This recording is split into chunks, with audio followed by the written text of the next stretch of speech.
kapag po tayo ay palagi nagre-reklamo, napagod ka na, nabawasan ka na, nag-provide ka na, pero at the end of the day, mawawala pa rin po yung reward kasi parang ginawa mo siya nang hindi bukal sa kalooban.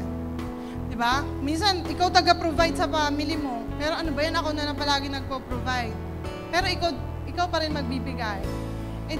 Hindi po tayo nabibigyan ng reward ng Lord kasi ginawa po natin siya ng walang pagmamahal. Kasi binigay mo siya ng galit ka. Binigay mo siya ng hindi bukal sa loob mo.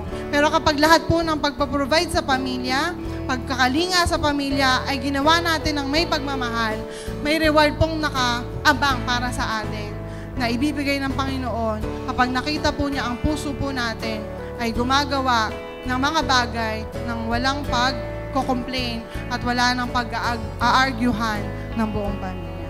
Amen?